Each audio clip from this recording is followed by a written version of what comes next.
Voilà, assalamu alaikum chers téléspectateurs be Jama TV ko do men arta men hiwro fop mo be e inde mum e yettore mum mais salmina on no jodordo men lando on si tawi tanawo ala ka mo menen tanawo ala ga donc hare ko do kadi men arta men salmina wono nenirabe men jodi be fewtondiri e di écran ji surtout non fewtondiri e kumpay kum barki kundo e darugol émission donc hare kambe kadi be salmina foto wona seeda e babirabe men ha e goddo go kala guinejo ko ay wontirde on tigi no salmina no inna bienvenue ka émission makko do waltata min ni on waltata addi ko dum woni ko anduda don ko don ay ga ko wowtuda don ko don fewndi don kadi ko don ay ga ko dum wadi simen inni on waltata si tawi hindi weli tundi waltata si tawi on tigi kadi jaboto don no andi ko jabo waltata ko do e do wawaton nande kon tigi jaboto kon nanon kadi question ji posé din hande non hiden andi hande kadi hiden hande ko le 16 ka studio men do studio Jama TV studio mo andintinda ko studio wondo wallude culture guinéen si mini non fi culture guinéen en taway carrément guinéen be no partout do e der Sénégal surtout kadi hiden andi de mari guinéen be go iway be lagine ton iwa partout wawa arde Sénégal do wawe be jettude à chaque fois ka plateau do andi nen guinéen be jodi be Sénégal ben ko hondum fewndi ko duwadi simina on assalamu alaikum la communauté guinéen minna onon fop mi yetti on minni on bienvenue ka émission mon waltata donc kono yarata haray don hiden andi hande en hebi tardement jano mi andasi mi etanoki mi etino fiyo émission yaltu hiyo mo kono depuis nebi la wadde émission kono ngala hide hari télé on famay don donc haray on yafoto ka tardement do fewndo wawdo darde émission ko fewndo kadi wawoton hinjude hiyon kumpay kum barkin kundo hiku wiye DJ Billy tout simplement wawon natude kadi ka émission mon do don andi non hande hide wondi e star be dido si mini star be dido haray bernde anden taw déjà haray la weltori invité be amen parce que hande plateau no jalbande ko se nginni Miss Toubi haray déjà e ngandi do hande ko mi jalbi kon fo ko ton yiwri ay ga donc ko do kadi men arta men inna Master Sukuru men inna mo kankadi bienvenue ka émission makko do kankadi ko star jo jano mo kolda si komika n'est-ce pas kono yari voilà mo kolda donc haray émission o latike joni den andi non kadi kono mi woliri non sa nani waltata en déplacer de yaden ha Medina se yehi Medina ha element de yae hombo yaha e Keita coiffeur Keita ko pay ko andintinda hiku wadde golle labade ton e rue 15 angle 6 men déplacer non me yehi ha ton fi hollugolon ko woni fejjude ko place makko kon parce que ko pay ko andintinda hande Medina fop si fop fembike talando sa yi hore ndeng bordiro no fewi ton talando are ka kamako donc mahindaro yen Keita coiffeur arten ka plateau men wawen présente de be invité be men dido mayinka Keita coiffeur. Assalamu alaikum chers téléspectateurs be Jama TV. Assalamu alaikum onon be ka émission waltata min ni on waltata ko du wadi min nata on kadi si tawi hindi weli tundi waltata hande non hewti do e der Medina hare min na onon fo bienvenue taw do e der Medina si on hewti Medina hakkille men fo yaha e Keita coiffeur iwen ka Keita coiffeur tawen kadi directeur onon der ga himo wiye monsieur Ibrahima 1 sen iwi ka monsieur Ibrahima 1 de ngandi kadi hiden mari wano Alhaji Ousmane men non kadi ko fembo be der ga donc pour yomi innon kadi ko burta labande ka der hoore mon kon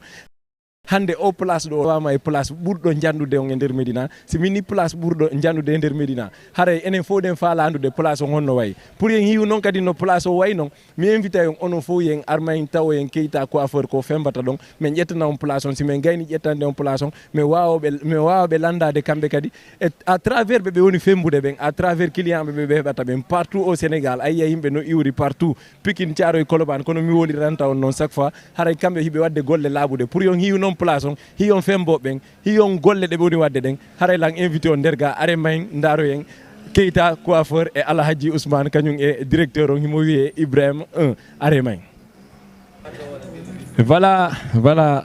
chers téléspectateurs be Jama TV kono mi wolirani on non donc min yon sa ndari place on anday ko place njano e der Medina min yon odo place hande o tawama e place ji burdi jandude din e der Medina do fi honnum parce que si anati andari place on tun anday ko place njano donc déjà en hi ka damal hino wiye Keita coiffure joni sen wi ka Keita ya hanen kadi Alhaji Ousmane be kadi ko golle labade woni wadde ka nder salon do donc e wawa ƴettude Alhaji Ousmane be wawa wolande ko honnun e jafe be hebata e fembongol e ko honnun kadi be wata hebude façon client be hebata ben sibe fembay rewbe sibe fembay worbe parce que de gandi fembongol dum non partout ko yarda o da way fembude wondo donc yahanen Alhaji Ousmane ko coiffeur be jandube e nder Medina do donc me wawa inde Alhaji Ousmane hande on yi men betti on ka place mondo men acci taw hiwro don wombe be on darude ben parce que do gandi aduna ko sabu la khara ko sabu donc wawe hiwrade cheikh téléspectateur be aren taw après ka question ji. Assalamu alaikum wa rahmatullah ray jama salminama do ko Jaman TV on weltanama do surprise molna do wadi do ray do weltana hako salon coiffure Keita do ri 15 angle 6 wala ri 15 angle corniche ray kilame ben kadi fo salminama golle sa no wadde ga machallah ko honnun e avantage yi donc fembol e fembol ko dum wadi ho taw don ko dum do subi dom kon golle ko honnun e avantage mar don e fembongol. Merci pour la question. Donc, Daran là-bas, faire au coiffure, il y a une carte de formation depuis 2006. Mais il y a une cour qui est en Angola, minati à faire commerce. Le fait que nous avons habité en Ganton, certains golles du gomme, wata de golle de wadi sabah militi et golle coiffure. C'est donc un no wadi tane par rapport à certains golles du go. En fait, kadi donc kada hira façon yimbe buyi et ta copain ma ko ensemble chaque jour kada hebara copain be kesidu be ko golden kadi no landi no civilise no wondi ko métier kadi mardo important quoi stay woni alla a wadi hakkile ma mun a wawi yare golden no mari nafor no mari avantage mawdo nado. mais Alhaji Ousmane en matière de fembugol hande enen do fo hi par exemple la wa inde majeure partie guinéen ben hande buyno fembude. Mais avec le temps mo jetton e hore on tigi ndeng est ce que on wawa hide avantage e ko on don fembude kom parce que hande la way depuis mi ari do mi tawi wobbe no fembodo jetti presque 1 heure de temps donc est ce que on 1 heure de temps si on fembiri non chaque jour don fembirde non est ce que on wawa hide avantage e ko on don fembude kom avantage comme manam e wallu hebugol walla e ko wallu golle en matière de hebugol e temps won do maayudem parce que hande enen do fo de ngandi le fait que place on ko place njano mais da way yaade joni e place mo nentina parce que min la wayo nginde mi fembike partout da way yaade place o jetta hore manden 30 minutes o minama afami mais avec vous mi rali non situation mi don jogi do hore plus de 1 heure de temps donc on nous woni sabu hidon jogo hore den 1 heure de temps en plus est ce que on calculori avantage moy boton et si tawi on hebay avantage hore konko jogoto don bien sûr donc kadi no landi andi def neddo kala façon voilà chers téléspectateurs be kono hir don donc place Keita coiffeur pay kun kadi ko ngandi tunda hi ku wadde golle labade en article plateau donc c'est article plateau la ngandi onon jodi be no dara be fo hakkille monde yahay e higol Miss Guinée on représente do Guinée do e nder Sénégal hande o memi Sénégal so memi no Sénégal haray enen Guinée ben fop den do yaltinde drapeau ko mi anda drapeau makko si ko rouge si ko blanc kono yaltinen tun ko yaltinde o and tan na wada e blanc donc en hi kadi Master Soukourou o do non ko par surprise taw mi arata mi pose ya question madum mi présente o Miss Toubi mais yahana taw Master Soukourou parce que de ngandi ko kacca e kacca yadata gorko e gorko yadata taw ankade a wada e dum voilà Master Soukourou bienvenue ka émission ma waltata. Ok, salam alaikum. Wa alaikum salam. Dum non on calminama Jama TV on lemnama on jettama on jarama on jurama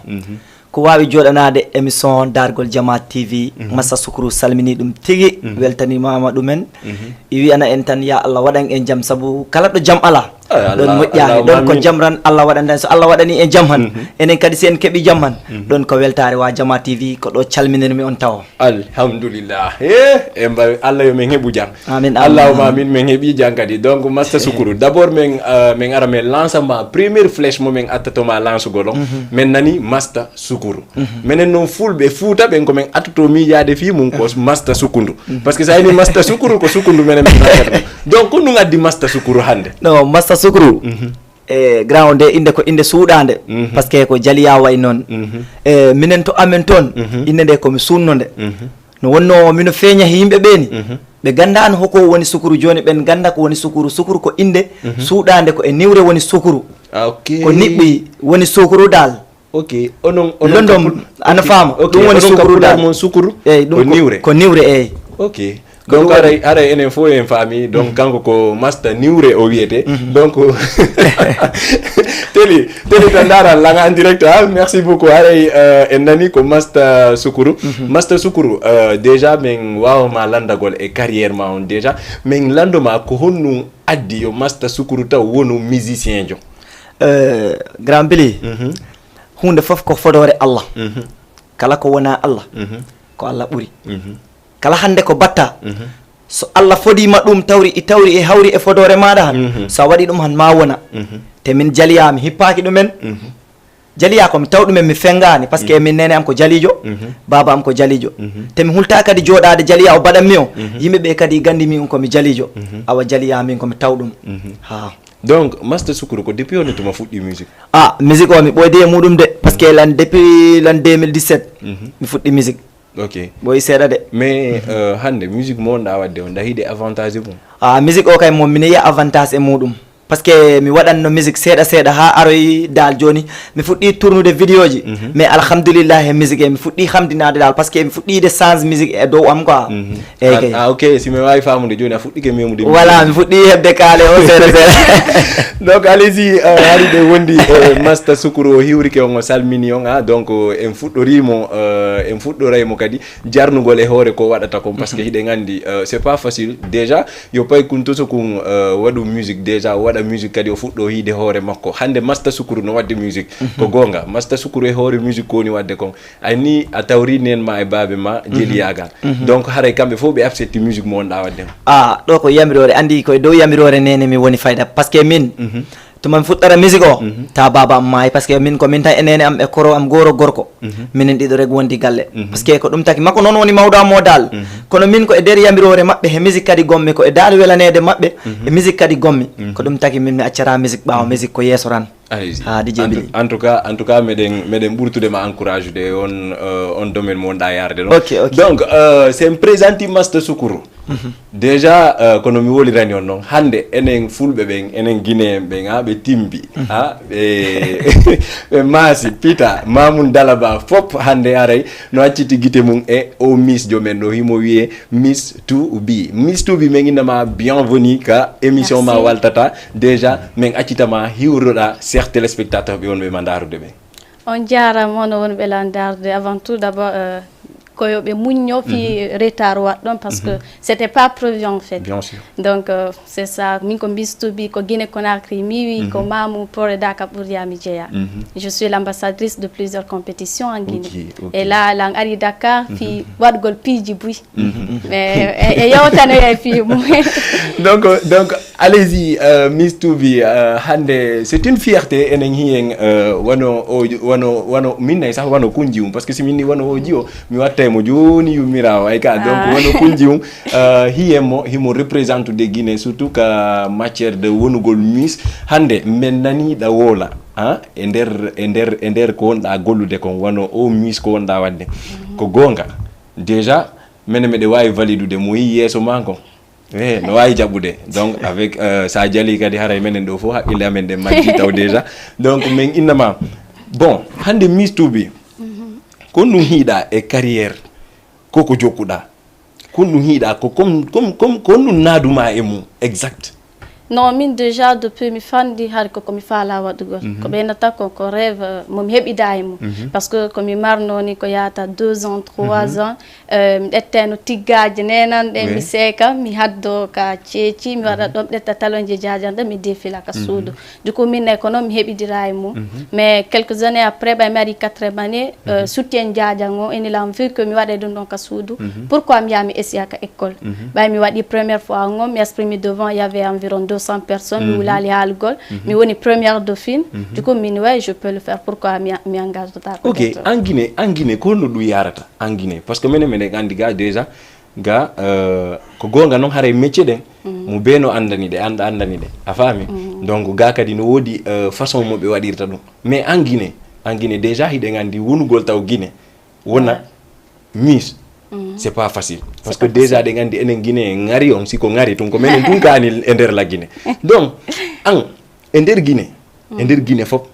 an a wawi an heɓali fus ko wawma interdisugol par exemple hiya certaine Aissatou maɗum certaine Mariam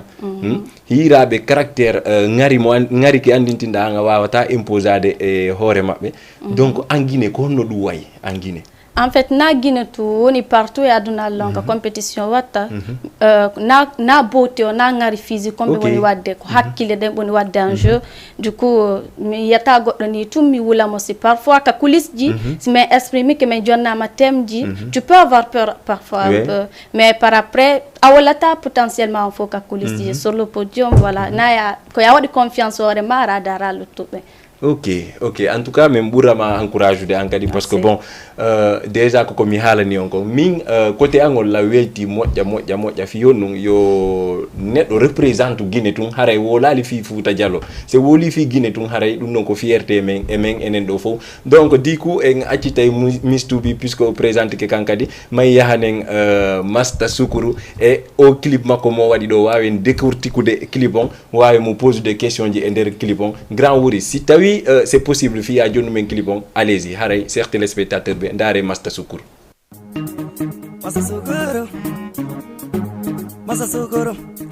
life adi tranquille achiri faidin tintaki asanyo hey kumba weido antan bibi jenmi Petit Mike Buba Kande hata darani makambe sugade boy avela nam piuma dai avela nam hey kumba hey avelanam piumada hey avelanam sugade boy avelanam piumada hey avelanam e kumbanyi me jenne kora urde amto kumbanyi me jenne kora wanki amto hey kumba imma hey kumba imma hey imma an kumba jenne kora wanki amto an kumba jenne kora urde amga si ay mi wali dano rago hay so mi wali mi jongon dammi sabu mi jomada mi joma sugade boy avelanam piumada hey avelanam hey kumba hey avelanam piumada hey avelanam sugade boy avelanam piumada hey avelanam e kumba mi vedo e kumba mi vedo ay avedo enanga kam da jungo wey e jungo kay be marse kolda siko fale ma o ko jidda o mi wadande ko jidda o mi sodan sabu madi mani hey abedo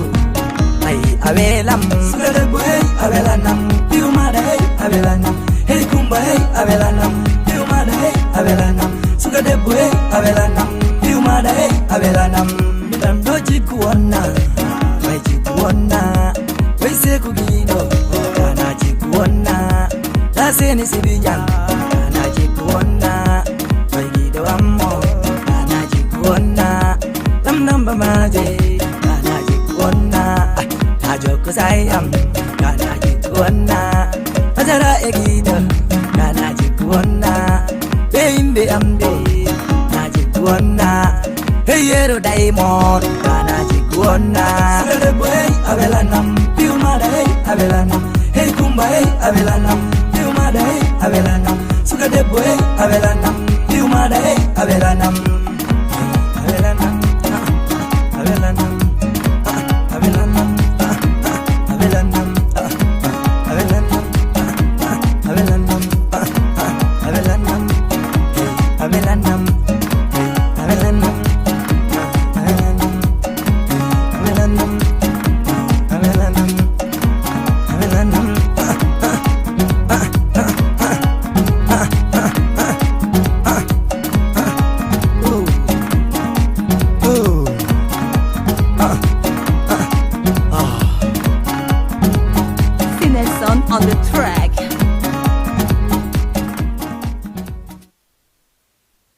allez-y endari Masta Soukuru donc men accita mataw men pose ma question ji seeda e der clipon message on ko nu fa la jonnide comme message e der son mo men woni nande on kadi oɗo son ɗo o son mi waɗi mo lancé son ɓooyi seeɗa par ce que son okki Masta Soukuru ko forano hebde kemme ɗum ko saabu Allah e o son Kumba par ce que son ko mi waɗi mbo ko hayre amen mawɓe ɓe a tawanno mawɗo kancan e hoore mum ɗi jooɗi woni mawɗo gorko dal ana faami mawɗo gorko kancan e hoore muɗum huɓɓinanno son naniran kumba taɗi ama son o quoi ayi ɗon tan taɗi weltini kam min kalan ko ɗo son ɓuuri kam okkude courage nabde kam yeeso quoi ɗum tagi ha mi waɗana ɓe lancé oɗo message mi andina ɓe woldema Massa Sukuru heeɗe e nder Fuladu kono mbo heɗere nin kadi ko ɓuuri komo heeɗa ɗo ko fi o son. Ok. Donc, allez-y, on a ni Massa Sukuru ko jaabi on e nder son monde nande on. Donc, Massa Sukuru hande musique mo wonɗa wadde on e ɗi wonno o clip mo wonɗa wadde. Donc, carrière ma on e nder carrière ma on da mari sonji jelu ma ɗum clip ji jelu fiyo jama on wawa famude non sonji ɗi kay mom min heewi sonji de wax dëgg yalla nak mais c'est la première fois da wadde clip non oɗo son o vidéo mi fuɗɗori dal wonno puɗɗagol an ko o vidéo mais sonji nak min heewi sonji parce que artiste kala ko hewɗa sonji mais nattu e waggol vidéo ji parce que sonji tan message sonji andinta neɗɗo fayda ko ma waɗa vidéo ji dal yimɓe ɓe ɗo wawma famde quoi mais attends est ce que ange ɓe artiste ɓe hima ɓe fi kelagol tu naw nguɗo non mi ko golle mi wattani artiste jimoɓe tan vi kelanagol goɗɗo ni mais vu que mode mo joguiɗa déjà no wawi min jonnude piiji buy hoɗo par ce que mode no wattorɗa no déjà an a heeɓi clip goto a watti hoorema taw star a waɗi hoorema ko goɗɗo naɓama a faami donc ɗa himude ɗa haɓɓude ko tani ɗa acciti ko rasta e siko ɗum ay ka donc an hakkunde ma Allah clip ji ɗi wonɗa wadde ɗi na fi kelagol non min mi yimiranani soko wonara clip o mi yimiranani musique fi kelagol min musique komi haɓano leydi amen leñol wona leydi rag komi haɓano leñol ngol mi haɓano aduna o dal kala bawoɗo heɗade Massa Sukuru heɗo kam dal par ce que ɗum ɗo ɗum musique so a fuɗɗi musique an ko ma guitta hoorema e neɗɗo ñolɗo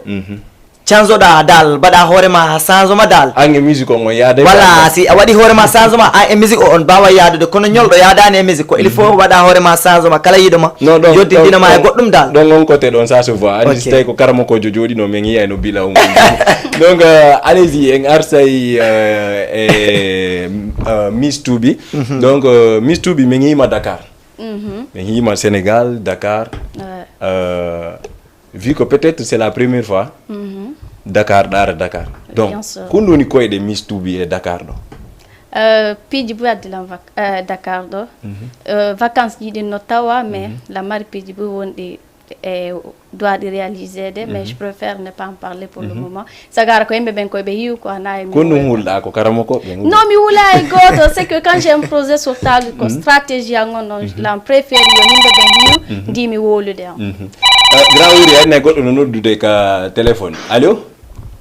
waaw oui ça va bien kon to wonɗa men noddude kon no wiyeteɗa mino Kolda noddirami Kolda Massa Sukuru noto allo oui sagu so aɗa waali sono way Massa Sukuru weltanimama tigui min ma weltanade wallahi no fansa am 100% ko an mi haalino ɗum gara o mi wiɓe sagu so aɗa waali so Allah jaaɓi hasi mi hoori yan ko an ko mi laaroyamma yontere mi naɓora ron DJ Billy a wawanme yontere a jaɓa ɗum mais na en kawra la ɗo hakkude panamo e wonde kawre gonen noon sago sare wali a weltanama dole minen he émission he ɗum noon on mbiyama fansiji Massa Sukuru ɗi no nattiro live ɗo dara direct Massa Sukuru télé en direct ɗum noon kala on mbiyama fansiji ɗi nodde tigui no poɗɗon noddude yo ɗi moƴƴi dal ɗum noon sago sare wali mi weltanimama buy halno fansiji ɗi nak émission ɗi wula pit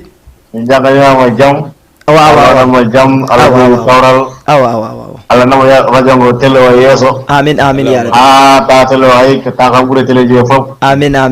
rabbi ala tana musidɗo muɗum amin Allah jabin duwa minen ko amen battortani amen an wonni fi amen ngo ok ala probléme wallahi ok weltanama ɓuyona seeɗa eyo saku sare wali grand oɗo ko fanso am 100% woni aussi mi reɗimi sare wali tan tawa weltanama fota wona seeɗa ok ala ok jarama allez-y merci beaucoup toujours ɗo wawi wadde 78 waɗon 116 waɗon 82 waɗon 38 naton en direct yewtiɗon e Missou Menku e Massa Sukuru kadi ɗo gandi donc Miss Toubi ni ko ɗamari projet Dakar projet ji ji ɗi annitinɗa a wata min wolande ɗi Non, na fi mi wata wolugol, mais je préfère attendre le bon moment. Mais attends. Min ko fiyo nun onon be star be. Vi ko hidon e projet tum hande kadi mi wawata andude. Donc menen dal ko men andir par surprise tum. Ah, ko don buri photo de quoi. Ko men habbo tun surprise on. Ouais, ko don Ok, photo de. donc men hi kadi men hi bornande mande le ha do déjà meden reni hida soutenude la Guinée. Donc bien sûr. Fi honum o moddo, fi honum. Un d'abord que styliste Django Bornila. De deux, partout je parle à Idouadgol en valeur tradition du men. Di woni Fouta, woni Guinée en entier. Parce que si je dis John Trapo Guinée, comme il fait du haut d'art, de haut en déwé, ko Guinéen Jodi. Mbarama etano kene. Donc allez-y, ankadi toujours kono woli rani on non hare projet ji no arde habbe fota wana seda. Donc Miss Toubi, hande ka milieu ko wonda wadde ko affaire de Miss Manukina. Donc hida e mum. Ouais. Ko honɗum e difficulté ji heɓotonge mum par ce que min langandi worɓe goɓe susata hiide attirance ji o labaɗo sifa amen en min maƴay direct donc meeɗama heɓude waɗa compétition mo dowaɗa wadde on ha gasa woɓɓe ka jury ji wono worɓe ɓe andintina ɗa andi komi faala wolde noon tu vois hara ɓe aray forcément fi déjà mo yeeso ma gon attiray mo kankadi o haɓɓito o heɓa e goɗɗum pourcentage du genre fi faaleteɓe wadde ɗum ɓen andi hande goɗɗo no wawma hiide joni hi a ngari kin inna non oɗo mi force teɗɗen foof rien que pour yo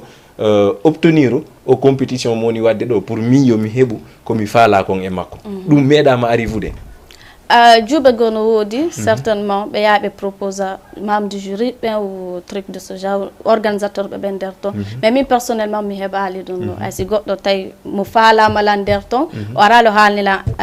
avis makko en fait min way so halnila ɗum ma pinalan to moment où lan andi ko simi accepti ma nata ka viyam du coup min ɗum ɗo ma pinala ok mais fi faleteɓe wadde ɗum ɓen ɗe métier ɗe wonɗo wadde ɗo élection Miss Manukina fi falteɓe wadde ɗum ɓe kon ɗum wiyataɓe si ɓe faala wadde te ko rêve maɓɓe yo ɓe lanso mais si andi no woni rêve ma mi ara au fond ɗandi a wawata waɗgol par ce que mi haali ɗo joni min waɗgol Miss ko hakkille ɗe ɓe watta un jour on hakkille noon koko micro ɓe watta si andi way si ɗiɗo e tato darike a wawata exprimade yeeso maɓɓe pourquoi dartoɗa ka podium hara a heɓata ko haala ok donc si mi wawi famude o affaire de Manukina kadi ko be wawa communiquer. Bien sûr. Quand on dit que beauté intellectuelle qui est mise en jeu en fait. Quand si ben Harry, John ma thème, il faut savoir défendre quelque chose. On a déjà qu'on fait là. Parce que on golmi c'est au-delà d'avoir une couronne. Na ko yibgol couronne tout. Là on go fi ba da là-bas da dari da round da fotino c'est pas ça. Ko fi yaltingol culture pays mao. Yaltina culture mo fa la ma dun défendre projet mo lance to da mais tano anda réellement kon dum fa la da. Kon défendre ta dum. Non, ta défendre. Exactly. Gongama donc haray onon surtout faaleteɓe waɗude ɗum ɓen ko déjà ɓe gandi kono wolirani on noon haray no woodi bon en jettay oɗo kadi kadin ka allo sa nodda e ɗuyta e télé on allo donc allez-y merci beaucoup toujours ɗo wawi natude en direct ino star men ɗiɗo wawa yewdude mabɓe donc on nani ko Miss Toubi wi kon ayni communication ça joue beaucoup ça joue beaucoup parce que woɓɓe ɓen si a yeehi fi waɗugol élection Miss ɓe darata beauté ma on tum déjà validation peut-être ko wonɗa wadde kon ko communication donc en première fois ɗa gagnant déjà ayni nanen a participer e ɗum onno e goto ka école mo mi anda voilà donc kono wonno première fois mais fi yewtudugol e on jama ɗon hari konno ɗum waɗuma min déjà comme fi wonɗo un peu kanayla marié sans chaud du coup ka classe si goɗɗo ngari no mi tonayno jungo mi wolayno mi wulata no wolgo hakkude gore ɓamɓe ka classe du coup mini pourquoi pas wolgo yesso ɓen ɗo mi calcula le monde qui était là malgré j'étais petit parce que ɓa mi gani wolde faut été étonné mais min ne ko don de Dieu ba min ñanko baba mi héritier ah ok donc combien de fois ko une fois j'ai beaucoup parlé devant les gens parce que à part de ma côté mannequinat mi waɗa compétition ji compétition ji ɗin ko ɗi jeeɗu waɗɗa il y a environ 3 comme ça. À part les compétitions, c'est par exemple, si ministre du Nord de Kaikola, mais ma personnalité, on me donne, on dit, faut te présenter au personnel qui est là. Mais tout ça, c'était en Guinée aussi? Bien sûr, en Guinée. En Guinée, parce que j'ai fait plus d'un mois ici, non, pas encore. Ok. Donc, chers téléspectateurs, quand on donne des questions et réponses, on va le téléphone, on a en direct numéro. Du coup, on a ligne. Allô? Salam alaikum. Salam. D'où tout est Léon? Allez-y, merci beaucoup. Toujours de 78 wadon 116 wadon 82 wadon 38 naton en direct wa yodu de star be bendi do kono mi woli rani on non nane. Donc de wondi e Mr to be e Master Sukuru. Donc Master Sukuru me yilto e ma ankadi joni parce que da andi plateau on hande mi hala ni on ko star be dido ko star jo Kolda on e star jo Fouta Diallo e Lagine on ay ga donc Master Sukuru. Hande me waaw ma landade Master Sukuru da wadde musique la mari staff, n'est-ce pas? Est-ce que un manager ça va bien ou non? Manager mo kay mom ça va minen dido ko ne ensemble rek wallahi parce que ko neddo modjo kadi so hawri e neddo modjo an ligonde ni gollen kay yittama jeten o ka ligne. Allô? Du tout télé on allô? Allô oui. Allô oui. Allô? Manda si tay odo so woni kono. Donc do way natude toujours hino numéro on kale écran mon do wawo natude kono mi wolirani on non joni grand wuri mi fala ye wadu un peu de musique arting sur plateau. Du coup la ngandi si tawi alkazayo non no badima don da way lang okude alkazayon goto wawe okude certains téléspectateurs be on be ndarude be arting ka plateau wawe lanchude message digo wawe pose des questions digo grand wuri si c'est bon la alkazayon ngeri tike alkazayon apay ko ngani tinda kanko kadi mo wadde musique mojo minio be do foko won be pousse de culture guinéen rien que pour yo culture on waw yarde yeso surtout Sénégal do. Donc en artay ka plateau enen e Master Sukuru hande mo fala ma Master Sukuru comme concert du genre kono wadata no Master Sukuru minen wana men goro abo jette ngodo. Allô? Décrochana allo? Allô? Allô oui. DJ Billy. Kono way? Salminima. Combo? Ngwadi ma féliciter d'abord Kenzo Production. Kenzo, c'est comment? Ngwadi ma féliciter d'abord mi jarima boy mi weltike kadi. Wallahi ko mi burma weltade. Wallahi hande kam kongola wani kam jiken. Ka donc mi wada remercier kadi DG kadi grand wuri gido jama so wada remercier kadi la belle sœur là Miss Menon ça yura ko ta yura mo yura je te salue aussi. OK, donc je reviens à mon artiste aussi Master Sukuru. DJ Billy ay hunde kala ko Allah ko diri dum wada wallahi ko dum wadata ko go min ko mi sénégalais Master Sukuru go bisto Guinée do Allah andindiri men billahi do men yidi golle bokki men e balla no wawi ne o holila o wadi kam yeso o jetti 4.4 noji makko dim fop o wadi no e jungo am awa he Master Sukuru ko wadda don ko no moji jonna mo be nguma ara awali mi ni mo inshallah min kadi beni ma bonata donc do mi wata dudinde hala ko gonga mi wada remercier calendaro do ni parce que hande Kolda fo no wadi télécharger application billahi min kana anda min andi min la mari problème goto min andi bebe Kolda no wela la sabu rewbe mabbe no laba mais DJ Billy wallahi mi haltamani Kolda fo no télécharger application Guido Jama TV billahi wallahi embala weltani be on to be fop mo wada suivre inshallah mi wala so ila hara lokete aljanna ngonata inshallah rabbi mi minato ita ino mayo besel no salmina mo mayo kanka do salmina mo fota Kenzo weltana ma dole OK merci beaucoup wona seda wadi golle wadi ligge OK bye yalla ci hakune men de aboya jura nani. Allez-y, donc en arte ka plateau en nani Kenzo déjà question ngari Kenzo inni da wada di mo fo aywe ko ndu wada nda Kenzo ma ko ndu Kenzo wada ma mo be fulbe bio won ko muɓaɗe ɓuuri ko haala quoi andi aduna wonlan ko woli kon ano koko woli kon ɗo joni ko ɗum ata a ƴettego ɗo allo allo oui ko Petit Fulɓe from la retraite salmini on ko gonga ene kon ɗo on ɗamen noddude han allo allo allo oui kon ɗo on ɗamen noddude ko on no wiyeteɗa allo allo allo allo oui innani e mo allo par ce que oɗo ayne ko rewɓe mo hello allo oui ko rewɓe baɗa kupu rani yaltinanammo allo allo oui ça va on no e no marsude donc an kon no yiɗa émission on d' abord émission yoɗi yabama wallahi yoɗi kon no yiɗa Masta Sukuru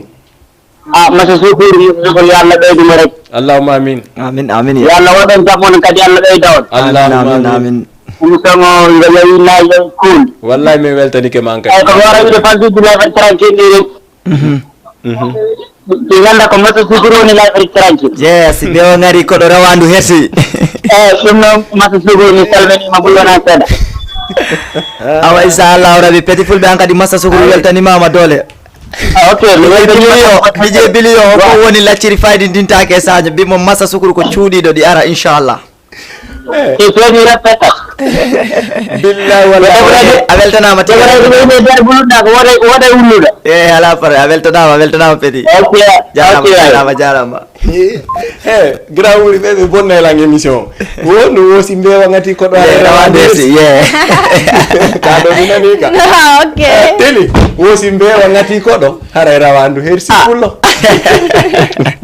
ko Masta Sukuru joniɗo palato ɗo donc Masta Sukuru déjà eni réaction ji buska téléphone donc min andi an déjà ko an jogui Kolda mais hande déjà ɗen andi yagol ha heɓa ka ƴettewɗo kadi ƴeftem a wanataɗa allo bonsoir DJ Billy bonsoir on way awa ko El Hakim depuis Guinée Conakry El Hakim depuis Guinée Conakry hello Hakim c'est comment c'est comment tu vas bien ouais ça va merci beaucoup force à toi on t'attend et puis l'accent sénégalais là tu l'oublies avant de venir ici non t'inquiète merci gars so fuɗɗike ɗum ɗo ɓe yaltine nder dans 2 ans c'est Miss World ou rien tu comprends grand so fuɗɗike ɗum ɗo ɓe yaltinama d'accord désolé non accawa mina ɓortamo t'inquiète pas oui oui Miss World ou rien ou bien on te frappe c'est bien sûr c'est ça inchallah d'accord bisous Hakim yo minen déjà Miss Toubi ko présenté men ga kanko woni Miss la Guinée on ton e Conakry o ari kadi représente gol ka Guinée so wulali dans 2 ans men so metti on ko Miss Monde wonata ne inchallah a onon ɗon hooli ki ngari o dey nangari kintimi no déjà o ndila nangari kono min ko ngari ki miyata accu fi Allah mo be ko yiyata ko no oɗo ko on ɗo ɓe moni anni depuis mi hewti ɗo mo be ko yiyata kon an no woodi ko yiɗa amin kadi ko ɗum ɗo mi min ko expérience makko mi ne min ari ki zaid wara helan awa piiji ɗi fuɗɗike wonde kene mi haalani on min si mi invité on fof yaltay ko waltata fof ko ɗo yaltata allez-y Hakim déjà allez-y o yeehi donc merci beaucoup Hakim an kadi ɗa weltana fota wona seeɗa kan kadi ko depuis Conakry ka ko Fouta o noddire non ko Guinée Conakry Miss Toubi bien sûr konnu woni la Guinée Conakry honnu an konnu wonɗa la Guinée Conakry mi meeɗa heɓude sifa o invité jo ɗo mi invité goɗɗo ara ɗo goɗɗo itta crédit ji mum la Guinée nodda ha ɗo non ko giggol ngol watta ɗum quoi ko giggol ngol ok naten e relation ji Miss Toubi d'accord ɗamari relation bien sûr ani waɗi relation non non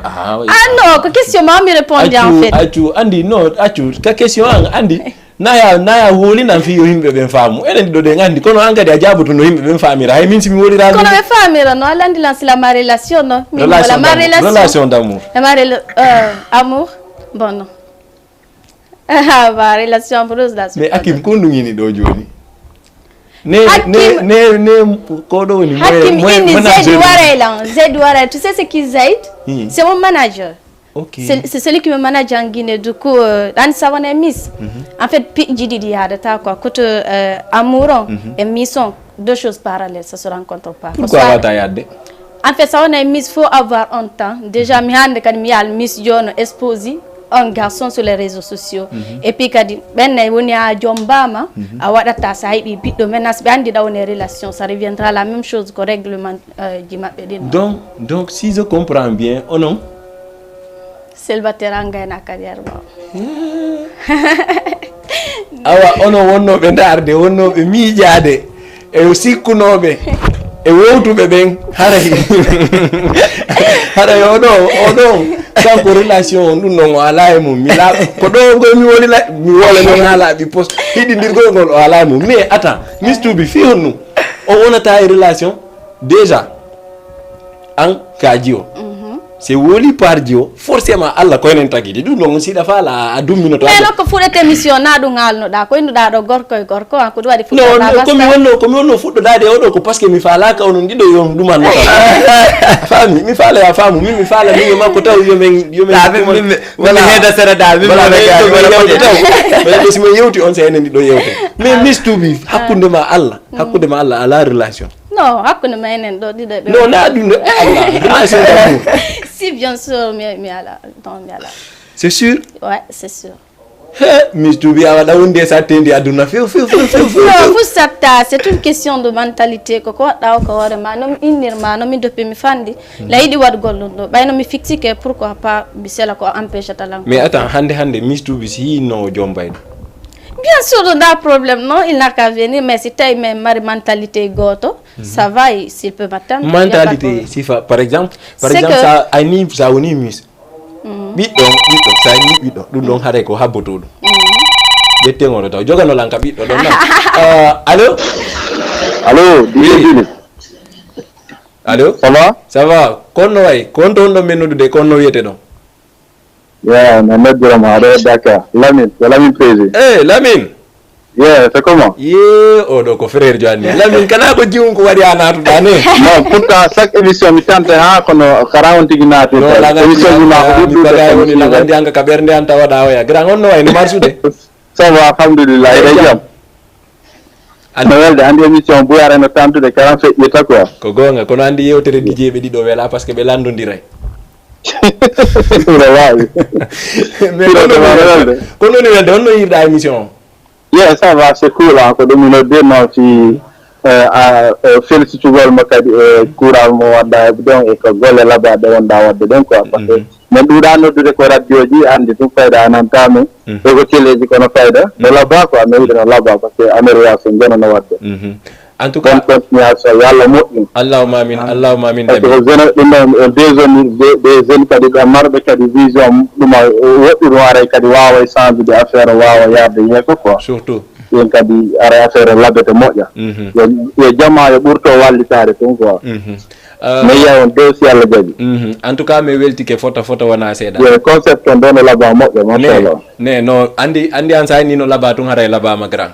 non addi kono billahi no foti fu allez-y mi suiva émission jiɗi mi suivaji souvent mi daaray kono laba mais kon num marɗa ko wolna fi ɓayanka ɗandi enen ɗiɗo ko golle gote wonde wadde donc peut-être la wawi pose des questions ji ɗi manque mais hande hino invité ɓe men ɓe genen ɗiɗo hande anka animateur jo comme min komi animateur jo kon num marɗa question mo pose aɓe maɗum kon num marɗa conseil mo ɓeydanaɓe momi ɓeydannaɓe ka momi conseil animateur jo bon nda conseil animateur jo ɗum ɗo ɗandi enen ɗiɗo ko enen hoɗiti tuma hay kama ka ene laawi voilà invité ɓe men ɓe kon ɗum marɗa ko wiyaɓe ok donc siko news jon komi wawi moyinde tun yo waccire par ce que milieu ɗumo milieu mo won ɗon c'est un peu sensible mais woni nde wela fi kadi surtout enen communauté mo wonɗen ɗo surtout allez-y o yehi merci beaucoup Lamine Prési kankadi ko animateur jo mo andintina hihi ko mi yaari o haray mo jokkidilange ɓerde makko nden donc nanen hari ɗen ka fi ɓiɗɗo bon mistuɓi ayni faalaɗoma jombude o yo ar kono yo taw ɗo mari même vision mais fi ɓiɗɗo on ɗum ɗon ayni wawata wonde non wawata wonde si on tigi jombi ma haray ko ɗum o jombirte non ala noon jombude ma wala mo jombude non tu te maries pas tant que da wadde misiyagal ngal modi on ko habba ko règlement ji maɓɓe Raoul décroche on non allez-y allô oui kombo Star Kande Star Kande day jam yettudal ko kolɗa wonɗa men noddude non Dakar artiste jo ma on ɗuytu volume télé on haɓumi accidama e artiste jo ma on allez-y donc o yeehi merci beaucoup Star Kande Miss Toubi faalaɗoma jombude inda mariage a waɗata non si goɗɗo no faalalan jombude nini kono mi haalirno yo aru simo haala ni lan simo woni prêt habba gollan hara kadi il rêve grand comme je rêve grand c'est comme ça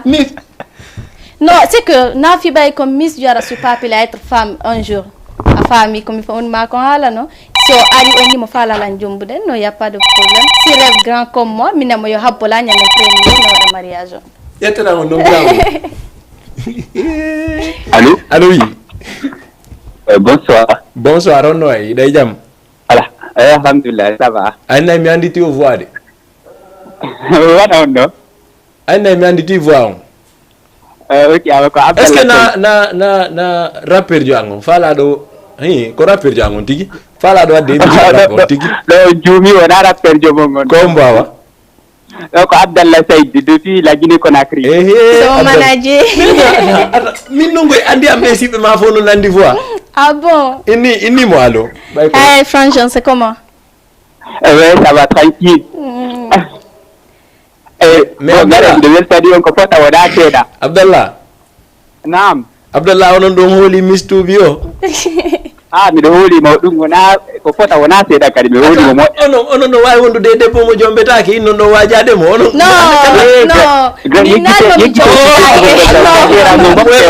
ko woni jombetake non fala ko tawa wona Miss de la Guinée donc ko ɗon objectif on taw voilà ene onon hakkude mon Allah onon hakkude mon Allah onon Guinée ko ni ko ɗon nde ɗo ko ɗon si Allah jaɓi awa joni haɓɓime landoma joni onon ko ha honde tuma o habboto ko ha tuma o gayni wonde Miss mo fof woni nande ko aduna on fof inchallah ko ɗon objectif o ɗum woɗɗa grand ko seeɗa pintoni hetti ɓa ko ɓuri kon ɗuɗugol ɓe feƴƴi ɗon joni non Allah jaɓi voilà même pas à croire ça mais Abdallah naam vu que ko a woni manager makko kon ɗum ɓeydantamo yeeso amen min anda à chaque fois ko du genre conseil ji honɗi jonnatamo toujours il faut avoir le courage toujours kala ko jokki yo jokku hara no moƴƴiri toujours hara yimo woni honnête ko ɗum noon toujours mbiya allez-y merci beaucoup Abdallah en tout cas min moom ça me touche vraiment yo goɗɗo wonu ha lagine noddama ɗo fi encourage gol ma ça me va droit au cœur d'abord mais attends Miss Toubi billahi wallahi wa tallahi min ɓayna mi fenane hande depuis mi fuɗɗi wadde émission ko hande mi heeɓi émission ngal ɗin ɗon hari noon min heeɓi wadde émission ji kono oɗo émission kadi ko goɗɗo goni jim an a heɓata min heɓata en fait andi sa woni dans le milieu na pour l'éternité c'est temporaire en fait a faami ka ko par exemple ko fi représente ko Guinée à l'échelle internationale qu'à partir de 18 ans ham 26 ans ma 25 ans tu vois ça dépend maintenant ɗa wawi de 18 ans to na Miss Guinée ya représenta Guinée à l'international c'est arta wonta tande kadi Miss de ko ara ande kadi joni an ko ya waɗu autre chose no woodi ha ko yahata ara bien sûr c'est un truc qui est temporaire mais non worɓe ɓen jombata jiirawo koy mais 25 ans c'est pas Djidi Rawo 25 ans joni hay suka goto ala jombude debbo mo 25 ans inno anko joyi koye faalaɗa non wona tawolu min fi faale ango min la yaade mariage ji jama on fop ko 18 non gorko wonde normal ko jo wonɗo mature ma heɓuɗo hakkille anduɗo ko faala ko noon jomba mais ka pay kon comment non awa ɓeɗo no wondi e métier fof hari mi yi golle hari billa depuis mi taga mi yi alsima de golle a jombetake a heɓata an ko innete worɓe ko ɗum ɗon non tawaka nder to on wawi bonnande goɗɗo miijoji makko ne donc allez-y Miss Toubi déjà ɗo reni hiɗen 19h49 neɓata hara 20h yoni déjà hiɗe wondi kadi e Miss Toubi ɗo nande question réponse ji ɗin ko debbo kadi mo wandintinɗa enen ɗo fof ɗen duwa mo suttunude fi honɗum par ce que si tawi wonno ɗum ɗo ɗe golle ɗe woni nde ɗo ɗen andi c'est pas facile fi honɗum c'est pas facile déjà hiɗen andi debbo san gorko ma ɗum gorko san debbo ɗum ɗon tun ko probléme ɗon déjà ɗum ɗon tun hara heeɓi ñaw mo goto wawatama ñawdande ay ka donc min ɓurtete encourage de min innama ɓurtu wakkilade par ce que minen ko an wonoyta fierté amen on vi que manager ma on ko wi ko neɓata hara hewti donc minen kadi meɗen habbinde ñalande ɗo ñande go min hiyay tum Miss Toubi min inna o rewno ko télé amen ko jiw wakkili kunni donc min ɓurtete encourage de min encouragement min ɓurtama encourage de ya ɓurtu wadde haqqil e ko wonɗa wadde kon fiyon ɗum min conseil momi jonnatama on woni déjà ko fi Sénégal ma wolande na fi la Guinée donc hiɗen andi Sénégal min lan andi Sénégal depuis on tigi taga ko ɗo woni donc hiɗen andi worɓe ɓen fop ko profitoɓe ɓe profitete de mi ala ko conseil non ɓe yeymo ɓe profita tawa e moi en fait ne ɓe yeymo min dal mi jonnete woni conseil ɓe profitete woni moyto dey donc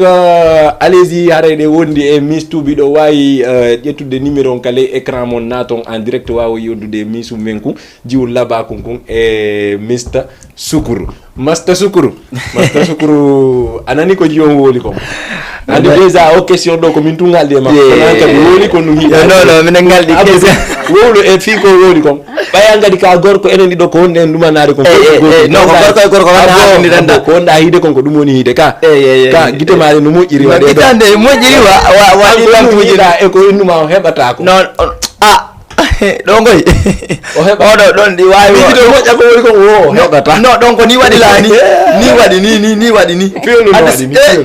moyima waɗa ni waɗi ni a famat pulaɗa donc a faala inde ko woli kon wona non ko o woli ko de ni waɗani kam ni wona gonga hayo joni an fiyo ɗum wona gonga o yo heɓara o habboto an a yeehi mariage ji mariage ji ko huɓara yaɗa joni ko 16 ans rek 17 ans 19 ans jooɗoyɗon kanko yema o habboto abbi jettengoɗo landete mo kankadi ko ɗum allo assalamu aleykum waaleykum salam oustaz sonno way Gede Sourou ye pagal wawri wa shukran salminama e ya sibe wangari ko do rawandu hersi ono way ala no way jam tan woni kay jam tan gay ono jemma o ménagère ono en ménagère wadi golle wadi ligge wallahi Allah émission fancy ji di innoda nate daron émission wula pit wallahi bi ko téléphone da no mi en direct téléphone ala artiste mo kulmiɗo nder fuladuɗo ala artiste mo lappana mi ari ko yeso ran se Allah jaɓi wallahi fuladu ko renda ala goɗɗo jaliya ko renda wattu Allah sendima hunde ko ɗum goɗɗa so Allah wallahi kadi on wattu ko an woodi wallahi ko non woni se Allah jaɓi ala ko ɓuɓara sakko yomba min ko yeso ran se Allah jaɓi ɗum tan ɗo gay gono wallahi woni ménagère mo garan ko woni ménagère mo wallahi no ay ɗon e jam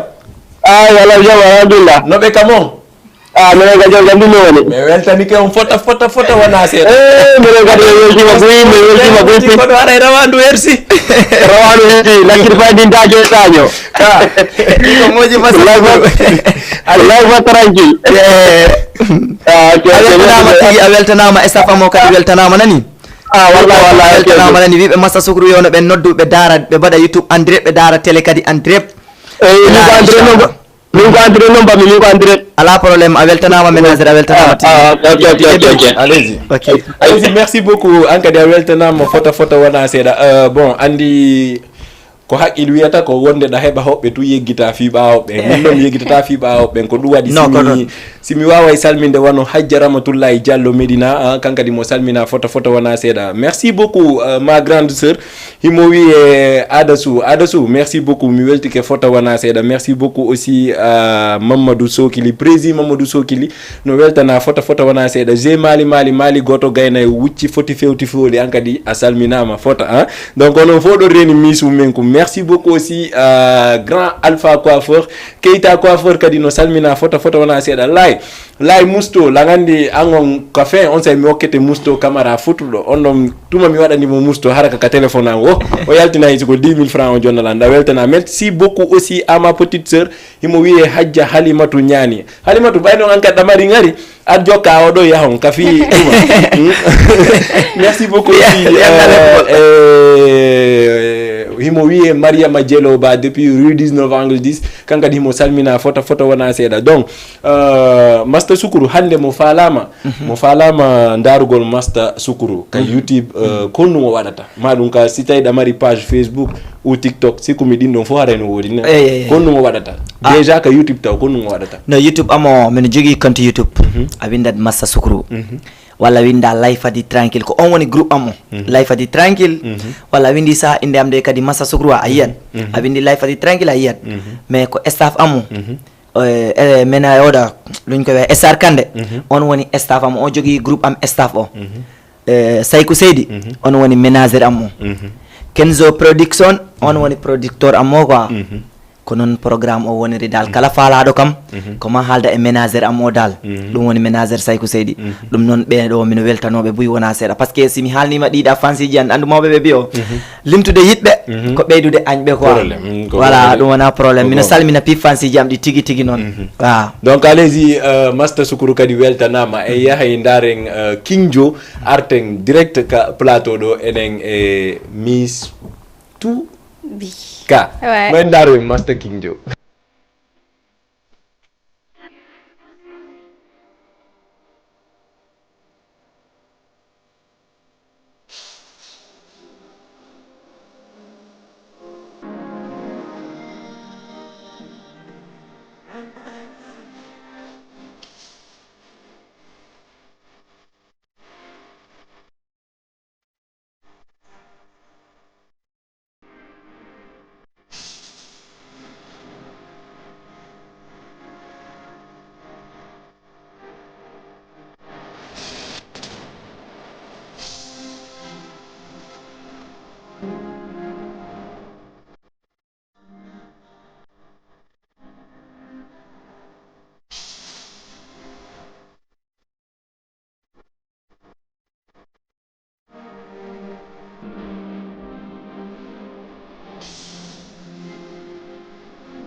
donc nani King Joe featuring kanyum e Blackberry Jom Banatino. Merci beaucoup King Joe kadi ko pay kon ko ngandintina menen fo meden duñude inshallah rabbi a hewto e ko doada hewtude donc ari den arde ka Miss Toubi déjà aren ka dernière question ji Miss Toubi ko hondu woni différence hande wonugol Miss e ronkugol wonugol Miss. Ça dépend quand on a kala ko fala wadde sa woni donc tu es ça c'est quoi Miss Jo c'est que awoni ambassadrice John tu vas pouvoir t'exprimer place wobbe parce que andi hande ni Guinée buyno mari problème ji mais arabe ala force be ala sabu be ala courage no be halira on famille donc ça woni no Miss ay bay capacité wolugol à la place de ces personnes déjà miko dun dom bulan trop attirer des Miss en fait parce que la mari projet Help Children aide enfants ko fi pay ko violeté be maltraité ben ka famille na fo hebata chance à mon âge do joda golet radio hala esprit mo du coup la mari avantage nini hande ka mono par rapport e ben dom buy mi jodo mi hala fi problème ji mabbe din fils be bana be solution du coup pour moi mo ni la ko non Miss je dirais ça na Miss arrête ce que tu as mais attends Miss Toubi hande no wawda ni ka télé sikkuda simen tawi makamon exact ko ni wata bon andi ka caméra je ka suudu wona ta forcément andi souvent be wolay fi rewbe de way yoni mais de way made do parce que min lang programme de sifa on émission harami dawaytu mi yaha kamo afami so mi kamo non est-ce que andi ko mon ma inde différence wonugol Miss e ronkugol wonugol Miss ko don miti halaka woni hande si men immike do ni tum par surprise mais yehi kamo est-ce que sikuda ko betu mo intino da ou bien naturellement tu es comme ça naturellement déjà donc comme jodi do mi maquillaki ça prouve déjà la hidi wongol naturel parce que ça on a mis on t'as pas besoin d'être trop artificiel parce que ça défile ka podium si la fembi ma si da kitini sukun mado da mari beaucoup plus de chance gagner gol compétition et di wat do mèche et godongo donc ça tabilanka mais je suis une fille comme tanti jo be comme minirawo be comme bito be du coup je suis normal quand même allez-y en tout cas hari ko plaisir jano hidugol e Miss Toubi donc Miss Toubi mais accitete taw déjà wada dernier moment wawa remercier de kadi jama wombe mandarde men en plus burta beydande rewben bon fala be wawde no wawdani ko no be gerdatan ando do no fala wadde Miss yagal to dar fi bay milanka télé do sikka tout est facile mi rew nokkuji buy avant que mi yewtude do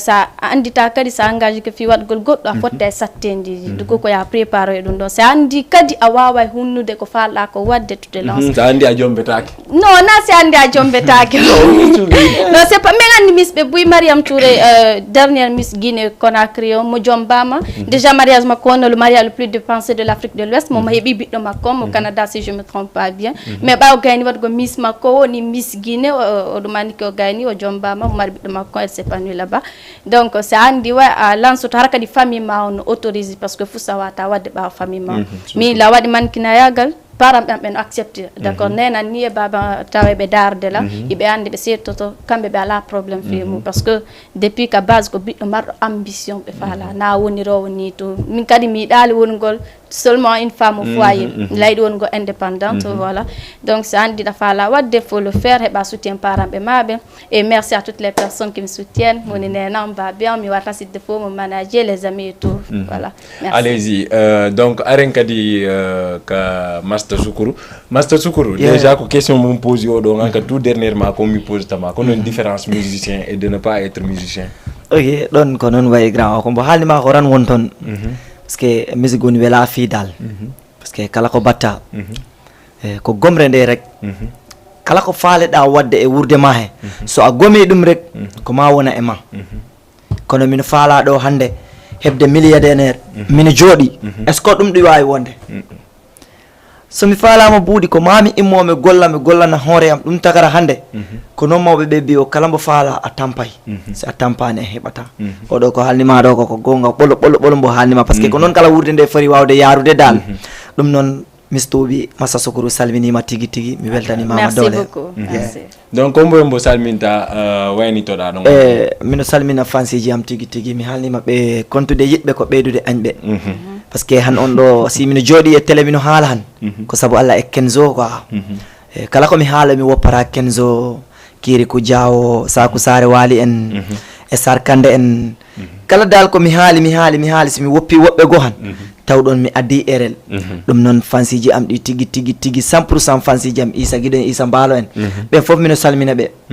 e kono ɓe gandirtani tan kan ko joɗɗinimmi e télé janggo mi hulta joɗade wiye komi grand artiste so Allah fulamɗo jaaɓi mi haalna ɓe hande ha janggo Fuladu ko min wotta ɗumen so Allah jaaɓi artiste jiɗi fof o wattu mino laɓɓini min wawi ɓe mi kontani Samba mi kontani Demba mi kontani Paare min ko DJ Billy ko mi haalna manin artiste jiɗi o wattu nder Fuladu toon heede amen toon artiste jiɗi fof min wawi mais ko an ko homɓe sikkuɗa an ɓen no impose ade mata non andi